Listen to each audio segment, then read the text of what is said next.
You should be 1v1ing. It is the absolute best way to improve your aim. However, you must leave the ego behind. Be prepared to lose a lot, and be prepared for the fastest improvement of your life. But just saying that won't convince anyone. So let's look at the various ways to train your aim and see where they're strong and where they're weak. If you're watching this video, you probably already know that grinding comp is an extremely inefficient way to improve your aim. The reason for this is simple: downtime. You spend a lot of time not fighting at all, and most of the time you are shooting, it's against a target that's moving so simply your aim is basically irrelevant anyway. Then when you're finally forced to use your aim on a dodging target, you choke, because these situations come so few and far between. What about aim trainers? There's hundreds of tutorials with millions of views explaining how to improve your aim in aim trainers. And it's true, aim trainers are the most efficient way to improve your mouse control when starting from a low skill level. If you're new to the FPS genre or to using a mouse, aim trainers are a shortcut to get your mouse control up to a decent level in a very well-rounded way. However, aim trainer scenarios rarely target the aim needed for main games very well. The targets are too big, too close, and don't force realistic micro adjustments. The problem isn't inherent to aim trainer programs themselves, but it's systemic to the culture of aim trainers. Aim trainer mains enjoy playing aim trainers for their own sake, and that's great.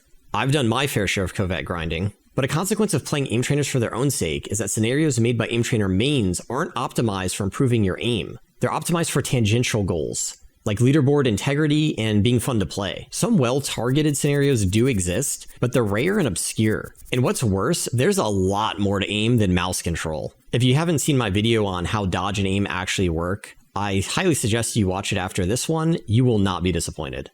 In-game bots are the next logical step after aim trainers. They can get much closer to realistic aim scenarios for your main game, and they're an undeniably powerful tool for learning to hit specific movement patterns. In niche cases, you can't do much better than a well-coded bot. However, again, there's something big missing here. Without a human behind the controls, you aren't practicing the critical skill of cognitive empathy, with which you intuit the intentions of the opponent to truly read them. FFA can be a great way to practice your mechanics. You'll be put in many different aim and dodge scenarios, forced to handle chaotic situations, and believe it or not, FFA can even be a great way to learn decision making with regard to picking engagements. However, like with grinding comp games, FFA actually has a lot of downtime. You have to find enemies, people run away, they wait until you're fighting someone else and then interrupt your duel to clean up. This stuff is useful for learning that aforementioned decision making, but for training mechanics, it's all a huge waste of time. And finally, we get to 1v1s. All of the previously mentioned problems are solved in 1v1s. Uptime, very high. In Vamp, almost 100%. The only time you're not practicing your mechanics is when you or your opponent are watching the kill cam or taking a break. Game specificity, almost 100%. 1v1s won't train you to hit every aim situation, but every aim situation in 1v1s will help you hit something in comp. And remember what I mentioned earlier about extreme focus for short bursts? 1v1s are perfect for that. When the fight starts, lock in. Then when you need your skills in comp, you'll have built a habit of extreme focus. 1v1s are also the best way to learn cognitive empathy, with regards to aim and dodge, of course. Focus on how you think the opponent is trying to dodge. Feel them out, and you'll start to download them. If you can hit a good 1v1er's dodge, no one in comp is going to give you trouble. There are many forms of 1v1s, but I've split them into two main groups that are relevant to us: Vamp and non-Vamp. Vamp is short for Vampiric and it means lifesteal. Usually with infinite ammo, no abilities, and minimal map geometry. Vamp is the best way to practice aim and dodge, without exception.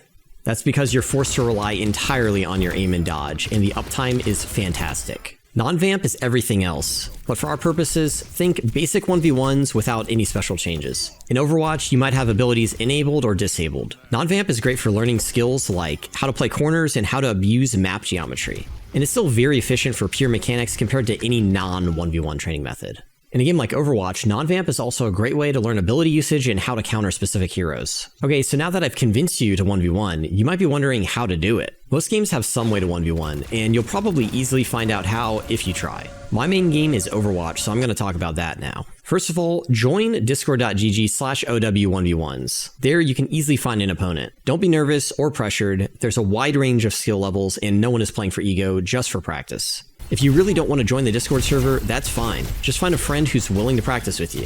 That's how I did it back in the day. There are various types of 1v1s, and people tend to be pretty flexible and willing to try new things. While you're 1v1ing, there are various things you can focus on to improve. I'll give you a list of options, but the important thing is to pick something to focus on while you're playing. I should also note that ping is not as big of a deal as people seem to think, at least for VAMP. If you live in different regions, it's not really a problem until you're above 170 ms or so. Here's a list of suggested servers depending on the player regions. I'm also often asked for workshop codes. Here are the most popular 1v1 codes, and there's a whole channel dedicated to workshop codes on the Discord server. Thanks for watching the video to the end. If you liked the video, there's more like it in the Aim Theory playlist in the description. And please also consider giving the video a thumbs up, it really helps a lot. Thanks again, and bye-bye.